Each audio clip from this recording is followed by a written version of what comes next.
दुर्गा माता की जय। चलो पूजा संपन्न हुई। अब बताओ कैसी हो तुम दोनों? मैं ठीक हूँ चित्रा, तुम सुनाओ। मैं भी ठीक हूँ बहन। अरे जया, क्या हुआ? किस सोच में डूबी हुई हो? कुछ नहीं, बस मन में प्रार्थना कर रही हूँ कि आज तो कोई क्लाइंट आ जाए। बिजली का बिल भरना है, माँ की दवाइयाँ लानी है। बहुत जिम्मेदारियां हैं मुझ पर और काम धंधा चौपट हुआ पड़ा है। तुम फिक्र मत करो, दुर्गा माता सब ठीक करेंगी। जब मेरे पति की मौत हुई थी तब मुझे भी लगता था कि मैं कैसे सोनू और मोनू को अकेले पाल पाऊंगी, लेकिन मुझे माता रानी ने ही हिम्मत दी और देखो आज छोटा मोटा ढाबा चलाकर किसी तरह गुजारा हो ही जाता है। सही बात है, हम भी तो गरीबी की चक्की में पिस रहे थे। माँ की कृपा हुई और देखो आज मेरे पास सरकारी नौकरी है। ये कहानी माँ दुर्गा की इन 3 भक्तों की है, चित्रा, सुधा और जया। तीनों माता की बहुत बड़ी भक्त थी। कुछ भी हो जाए लेकिन तीनों माँ के मंदिर आना नहीं भूलती थी। माता रानी के मंदिर में ही इन तीनों की मुलाकात हुई और फिर दोस्ती भी हो गई। चित्रा एक छोटा सा ढाबा चलाती थी। वो बहुत ही बढ़िया खाना बनाती थी और अपना ढाबा चलाकर अपने परिवार का पेट पालती थी। सुधा की नौकरी जेल में थी। वो वहां पर प्रहरी का काम करती थी, जबकि जया ने वकालत की पढ़ाई की हुई थी, मगर उसके पास केस ही नहीं आते थे। यही कारण था कि उसकी माली हालत अच्छी नहीं थी। ऐसे में चित्रा और सुधा हमेशा उसे हिम्मत बंधाती थी और कभी कभार उसकी मदद भी कर दिया करती थी। फिर एक दिन जब चित्रा अपने ढाबे पर माँ दुर्गा की पूजा कर रही थी, तभी उसके ढाबे पर काम करने वाला केशव भागा भागा उसके पास आया। दीदी सुनो ना। रुक, पहले ये प्रसाद को और अब बोल। दीदी, लगता है माता रानी ने आपकी सुन ली। मतलब? देखो दीदी, वो जो नदी के पास होटल है ना, बड़ा सा। कौन सा? वो रिवर व्यू होटल? हाँ दीदी, वही। उन्हें अपने होटल के लिए एक बढ़िया सा शेफ चाहिए और उसके लिए वो एक प्रतियोगिता करा रहे हैं, जिसे जीतने वाले को वो अपने होटल में शेफ का काम देंगे और अच्छी पगार भी। अरे वाह केशव, क्या खबर लाया रे। मैं दिन रात एक कर दूंगी, लेकिन वो प्रतियोगिता जीत कर दिखाऊंगी। बस माता रानी का आशीर्वाद बना रहे। चित्रा अपने स्वादिष्ट खाने के लिए पूरे मोहल्ले में मशहूर थी।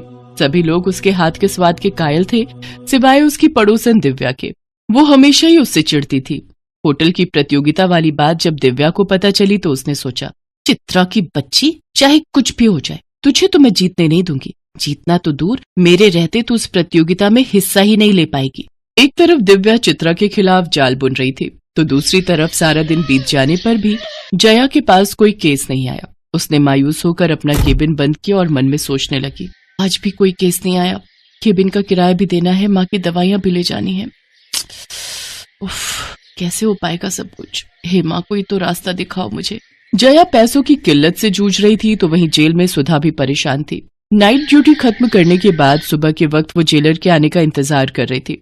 फिर कुछ ही देर बाद, जय हिंद सर।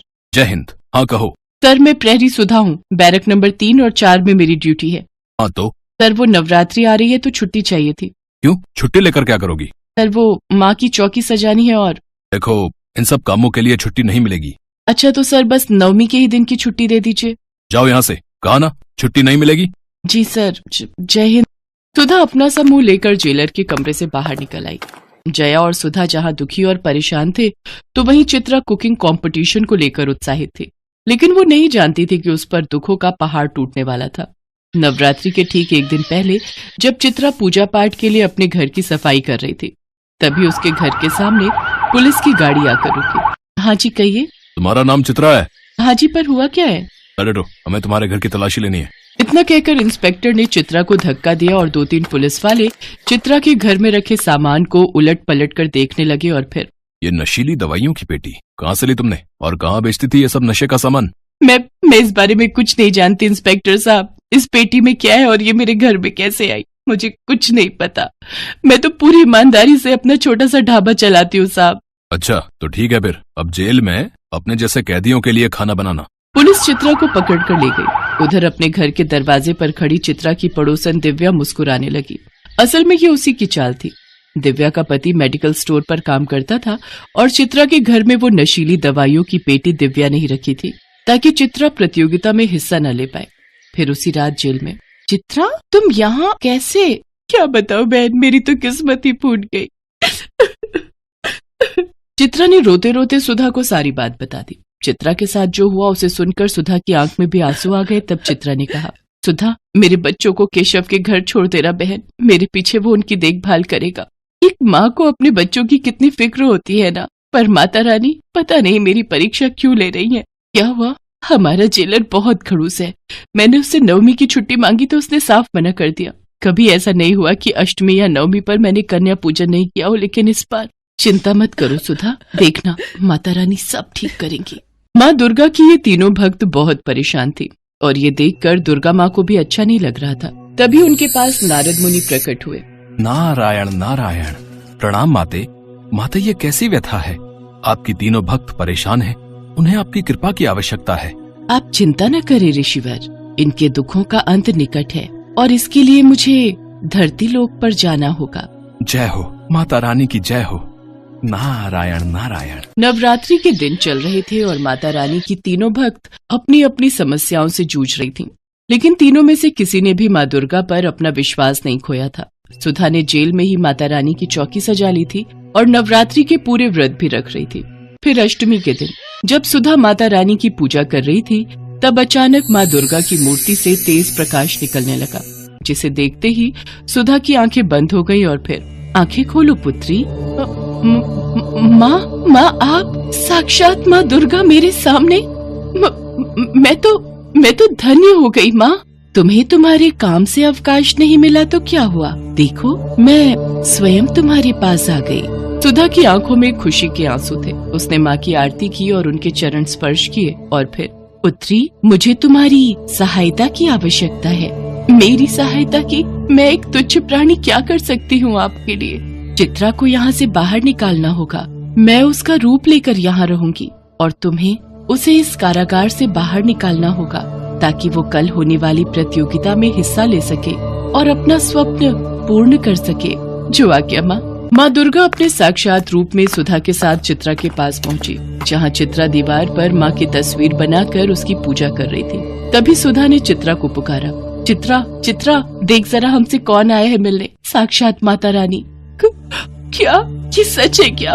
ये मैं कोई सपना देख रही हूँ? मैं तो धन्य हो गई माँ, आपके साक्षात दर्शन पाकर। अब मुझे जीवन में कुछ नहीं चाहिए, कुछ नहीं चाहिए। नहीं पुत्री, अभी तो तुम्हें बहुत कुछ करना है। अब मैं तुम्हारे लिए उस प्रतियोगिता में भोजन तो नहीं बना सकती, क्योंकि वो बाकी प्रतिभागियों के साथ सही नहीं होगा।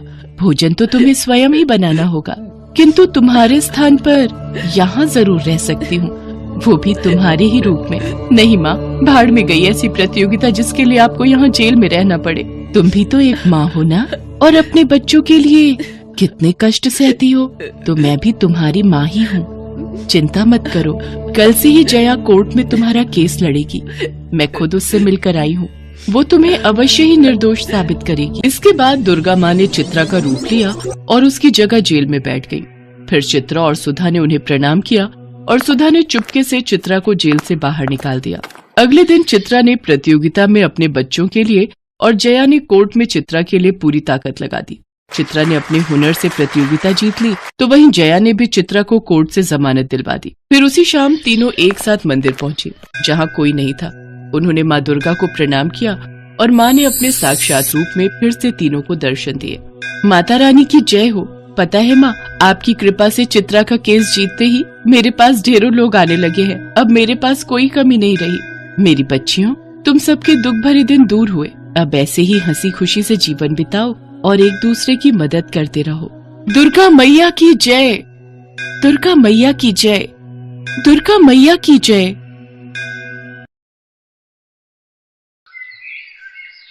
मुझे उस पुराने मंदिर का वो खजाना चाहिए किसी भी हाल में, पर देवी दुर्गा का वो त्रिशूल उस खजाने की रक्षा कर रहा है। तो मालिक उस त्रिशूल को हटा दीजिए, आपके लिए ये कौन सा मुश्किल काम है? वही तो मेरे लिए मुश्किल है। मुझे उस त्रिशूल को हटाने के लिए किसी शरीफ और ईमानदार व्यक्ति को ढूंढना होगा। इसके लिए मुझे प्रीतम नगर जाना होगा। तुम प्रीतम नगर का चप्पा चप्पा छान लो और जहां भी दिखे कि कोई व्यक्ति बिना किसी स्वार्थ के किसी दूसरे व्यक्ति की मदद कर रहा है, तो समझ जाना कि वो बहुत ही शरीफ और दयालु और ईमानदार है। आकर ये खबर मुझे दो। जादूगर कपाली बहुत ही बुरी प्रवृत्ति का था। उसे माँ दुर्गा के पुराने मंदिर का खजाना चाहिए था, जो मीलों दूर था, जहां पर कोई भी आता जाता नहीं था। जादूगर कपाली अपने चेले को ऐसे ही व्यक्ति की तलाश में भेजता है मालिक ने पता नहीं किस काम में लगा दिया। अब मैं ऐसा व्यक्ति कहाँ ढूंढूं? यहाँ बाजार में तो बहुत लोग नजर आ रहे हैं। जय दुर्गा मैया की बाबा। जय दुर्गा मैया की शिवा बेटा, मंदिर जा रहे हो क्या? हाँ बाबा, अपनी माँ दुर्गा को जब तक मिल ना लूं मेरा दिन शुरू ही नहीं हो सकता। जय दुर्गा मैया की अम्मा। जय दुर्गा मैया की शिवा बेटा। अम्मा संभल कर, लाओ ये गठरी मुझे दो, मैं घर तक छोड़ देता हूँ। जीते रह मेरे बच्चे, तू कितना सयाना है, हमारे गांव की शान है तू। जब देखो किसी ना किसी की मदद को लगा रहता है। अब तू मुझे घर तक छोड़ेगा तो मंदिर को देर नहीं हो जाएगी। कोई बात नहीं अम्मा, मैं ये गठरी आपके घर पर रखता हुआ मंदिर चला जाऊंगा। आप धीरे धीरे घर पहुँचो। ये लड़का बहुत काम का है, मालिक को जाकर इसके बारे में बताऊंगा। पहले इसके बारे में जान लेता हूँ। अरे सुनो भैया, ये लड़का जो अभी यहाँ से गया है, ये कौन है? ये शिवा है। माँ तो बचपन में ही गुजर गई थी, अपने बूढ़े पिता के साथ यहीं पास में ही रहता है। बहुत अच्छा लड़का है, हमेशा सबकी मदद करता है। माँ दुर्गा का परम भक्त है ये। जल्दी से मालिक के पास पहुँचता हूँ, मेरा काम तो हो गया। चेला जादूगर कपाली के पास पहुंचता है और उसे शिवा के बारे में सारी खबर देता है। बहुत बढ़िया किया, अब ये शिवा ही मुझे खजाने तक पहुंचाएगा। जादूगर कपाली प्रीतम नगर पहुंचता है और शिवा के घर का पता ढूंढकर उसके घर जाता है। अच्छा, तो अब शिवा के दूर के मामा लगते हैं। बहुत खुशी हुई आपसे मिलकर। मुझे गायत्री ने एक बार जिक्र तो किया था कि उसके एक भाई दूर रहते हैं, तभी तो मैं गायत्री बहन की शादी में पहुंच नहीं पाया था। अब इतनी दूर से आने में कई महीनों गुजर जाते हैं। मैं तो गायत्री बहन से मिलने आया था, पर गायत्री के देहांत के बारे में सुना तो बड़ा दुख हुआ। शिव 4 साल का था तो गायत्री बीमारी से इस दुनिया को छोड़कर चली गई। तब से शिवा को मैं माँ और पिता दोनों बनकर पाल रहा हूँ। अब आप शिवा की कोई चिंता मत करो, मेरा कारोबार दूर तक फैला हुआ है, इसीलिए मैं शिवा को लेने आया हूँ। मेरे साथ व्यापार करेगा तो खूब पैसे कमाएगा। ये तो बहुत अच्छी बात है। अपने मामा के पास रुककर शिवा काम धंधा करेगा तो इससे बड़ी और क्या बात होगी। शिवा भी आ गया। बापू, ये माँ दुर्गा के मंदिर का प्रसाद। ला बेटा दे, इन्हें भी प्रसाद दे बेटा। प्रसाद? कोई नहीं, मैं बाद में ले लूंगा। अभी थोड़ा पान वगैरह ले लूं। मैंने आपको पहचाना नहीं, आप कौन हैं? शिवा बेटा, ये तेरे मामा जी हैं, गायत्री के चचेरे भाई हैं। तुझे अपने साथ लेने आए हैं। इन्हें कारोबार में मदद के लिए किसी अपने की जरूरत थी और इनकी अपनी कोई औलाद नहीं है, इसलिए ये चाहते हैं तो इनका कारोबार संभाल ले। पर बापू, मैं आपको अकेला छोड़कर नहीं जा सकता। यहाँ आप मेरे बिना कैसे रहोगे? अरे, तू कभी कभी बीच में मुझसे मिलने आ जाया करना, पर यह अच्छा मौका हाथ से मत गवा बेटा। यहाँ भी तो तेरे पास कोई काम नहीं है, वहां तुझे बसा बसाया काम मिल जाएगा। आगे फिर गृहस्थी भी तो बनानी है ना। शिवा बेटा, तुम एक बार मेरे साथ चलकर तो देखो, वहां तुम्हें बहुत अच्छा लगेगा। मैं तुम्हें अपना बेटा बनाकर रखूंगा। जादूगर कपाली की मीठी मीठी बातों में फंसकर शिवा का पिता उसे भेज देता है। जादूगर कपाली शिवा को जंगलों, पहाड़ों, झरनों के रास्ते घोड़े पर ले जा रहा था। एक घोड़े पर कपाली बैठा था और एक घोड़े पर शिवा। मामा जी, आपकी नगरी तो बहुत दूर है, ये तो काफी बियाबान जंगल के रास्ते हैं। भांजे, बस थोड़ी दूर ही और जाना है, नगरी यहाँ से कुछ कोस की दूरी पर है। अरे याद आया, यहाँ पास में ही माँ दुर्गा का एक बहुत ही सुंदर पुराना मंदिर है और तुम माँ दुर्गा के परम भक्त हो। अगर चाहो तो हम वहाँ दर्शन करके फिर आगे का रास्ता तय कर सकते हैं। माँ दुर्गा का मंदिर? हाँ मामा जी, माँ दुर्गा के मंदिर में तो मैं दर्शन जरूर करूंगा। कहाँ पर है मंदिर? मामा जी, मुझे वहाँ ले चलिए। कपाली शिवा को मंदिर में लेकर जाता है। जय माँ दुर्गा, ये तो बहुत ही विशाल मूर्ति है। मामा जी, काफी पुराना मंदिर दिखाई पड़ता है। हाँ, और लग रहा है यहाँ पर काफी समय से सफाई भी नहीं हुई है। क्यों ना हम यहाँ की सफाई करके आगे बढ़े? ये विचार तो अति उत्तम है मामा जी। मैं अभी माँ दुर्गा की मूर्ति से सारी धूल हटा देता हूँ। शिवा बेटा, माँ दुर्गा के त्रिशूल को थोड़ा सा उठाकर साफ करो। ठीक है मामा जी। शिवा जैसे ही माँ दुर्गा के त्रिशूल को उठाता है, अचानक से मंदिर हिलने लगता है और बिजली कड़कने लगती है। त्रिशूल के नीचे एक तहखाना था जिसमें से चमकदार रोशनी बाहर आने लगती है। ढेरों अशर्फियां, हीरे, जवाहरात, सोने के सिक्के देख शिवा घबरा जाता है। उसकी आंखें चकाचौंध हो जाती हैं। मामा जी, ये खजाना किसका है, वो भी इतना सारा? शिवा बेटा, लगता है कि माँ दुर्गा के मंदिर का खजाना है। अगर हम इसे यहाँ ही छोड़कर ऐसे चले गए तो चोर डाकू इसे लूट कर ले जाएंगे। हम एक काम करते हैं, इस खजाने को बोरियों में भर लेते हैं और फिर यहाँ से लेकर गरीबों में बांट देंगे। शायद आप ठीक कह रहे हो मामा जी। माँ दुर्गा का आशीर्वाद समझकर हम इस खजाने को ले चलते हैं, गरीबों के काम आ जाएगा। शिवा बेटा, मैं तहखाने में नहीं जा सकता। एक काम करो, तुम बोरियों में भर भर कर खजाना मुझे पकड़ाते रहो, मैं बोरियां घोड़े पर लाद दूंगा। शिवा कपाली की बातों में आ जाता है और वो सारा खजाना बोरों में भरकर कपाली को पकड़ा रहा था। जब शिवा ने सारा खजाना कपाली को दे दिया तो कपाली ने तहखाने का दरवाजा बंद कर दिया। अरे, ये तहखाना बंद कैसे हो गया? मामा जी कहाँ हो? तहखाने का दरवाजा बंद हो गया है। मैं कोई मामा नहीं हूँ, मैं तो जादूगर कपाली हूँ। मैं तुझे यहाँ जानबूझकर लाया था। अब मेरा काम हो गया, मुझे खजाना मिल गया, मैं यहाँ से जा रहा हूँ। अलविदा। हे दुर्गा माँ, ये मैं कहाँ फंस गया? मेरी मदद करो माँ, ये जादूगर कपाली मुझे यहाँ बंद कर गया है। माँ, मेरी सहायता करो, नहीं तो ये जादूगर भाग जाएगा। हे दुर्गा माँ, मदद करो। जैसे ही शिवा माँ दुर्गा का ध्यान करता है, माँ दुर्गा की मूर्ति हिलने लगती है। मंदिर की घंटियां अपने आप बजने लगती हैं। तहखाने का द्वार अपने आप खुल जाता है और शिवा वहां से बाहर आ जाता है। जादूगर कपाली मंदिर से बाहर जा ही रहा था कि तभी शिवा को एक आकाशवाणी होती है। शिवा, इस त्रिशूल की सहायता से जादूगर कपाली का वध करो। इसने मेरे इस खजाने को पाने के लिए बहुत से निर्दोष प्राणियों को मृत्यु के घाट उतारा है। शिवा माँ दुर्गा के त्रिशूल को हाथ में लेता है और जादूगर कपाली के सीने में ठोक देता है। जादूगर कपाली वहीं मर जाता है और उसका शरीर राख बन जाता है। तभी वहां देवी दुर्गा प्रकट होती हैं। शिवा, तुम मेरे परम भक्त हो। आज तुमने अत्याचारी जादूगर कपाली का वध करके मेरे मंदिर के इस खजाने को बचाया है। अब इस खजाने को प्रीतम नगर के राजा भान सिंह को सौंप दो।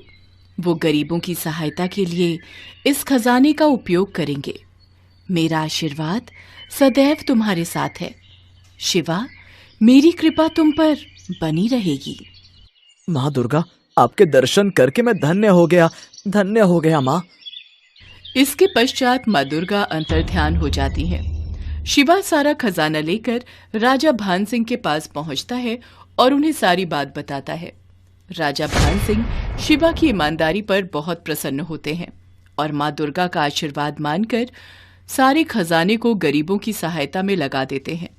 शिवा का पिता भी अपने बेटे के सकुशल लौटने से बहुत खुश था।